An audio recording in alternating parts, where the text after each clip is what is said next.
Go see if we can find some gold. Absolutely. Modern-day sluices have the advantage of woven mats to trap the fine gold. So this will be interesting. It's old versus new. So this is Alder Creek right here. This is the famous Alder Creek.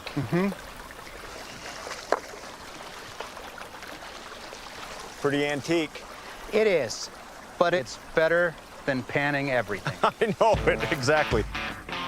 Ken's wooden sluice can be made with material you can pick up at any hardware store for just a few dollars. And this is exactly the same principle. Obviously, we got a little different technology. I've got mats down there so it catches the fine gold. While my modern-day river sluice set me back a couple $100. You ready to throw some in? Yeah, All let's right, do it. Let's do it. Let's just see where 160 years of progress gets us. Could only imagine the kind of silt that must have flowed out of this valley Oh, yeah. with 10, 20,000 men doing this all day long. Can you imagine? You ready to do it? Roll the rocks up, lift the whole thing out onto dry land.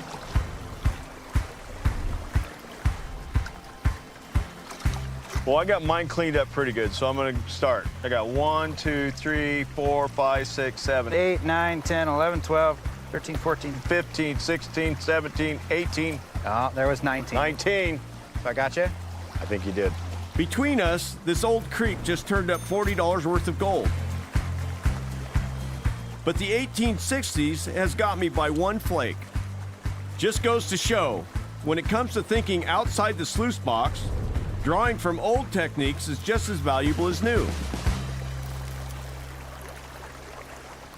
That was 1860s It worked. technology, 1860s materials. Yeah. I gotta hand it to you. It worked. It worked. I'm impressed. Alder Gulch gold right there. So far, the people I've met are proof that with good homework and out-of-the-box approach, there's tons of gold left for the taking. Now, I got a call from a prospector whose research tells her she could be sitting on a potentially valuable piece of unmined ground in Montana. The cattle industry in Montana boomed during the 1860s rush. And when the easy picking stuff was gone, cattle became the new gold of the West. People came to this part of the West for the gold, but they kind of stayed for ranching because the grass was so good. But now, with the cost of cattle ranching rising, some are turning back to gold to pay the bills. And if you can lock down your own ranch land that has never been mined before, you could be on prime ground for a new gold rush. Hi. Hi, how are you? Good. Are you Hope? I'm Hope. Hi, Hope. You ride your horses out to where you're going to go prospect? Yeah, sometimes it's just the easiest way to get Yeah. there. As well as running her ranch, Hope has a history of small-time prospecting and has a hunch her own backyard might just be virgin ground. I've never prospected here. I've prospected other places, but you know, I've always kind of wondered what's down here. I love the mystery of it, and it's, you know, kind of the last hidden treasure. You'll be riding Buttercup. Buttercup. What's up, Buttercup? Yeah, this little girl's a sweetie. These animals, kind of what made the gold rush. Without animals, without the horses, they couldn't get supplies. So yeah, these are as much a hero of the gold rush as the men that were there. The rules of the ranch are, you ride on the ranch, you wear a helmet. Do I really have to wear a helmet? Yeah, I'm never going to make it in the Westerns wearing this helmet I know. and riding a horse named Buttercup. It's just better to be safe. First time I've ever taken a horse to go painting. Not all virgin ground contains gold, so Hope's asked me to evaluate the mining potential. Now, if I can just get Buttercup across the creek.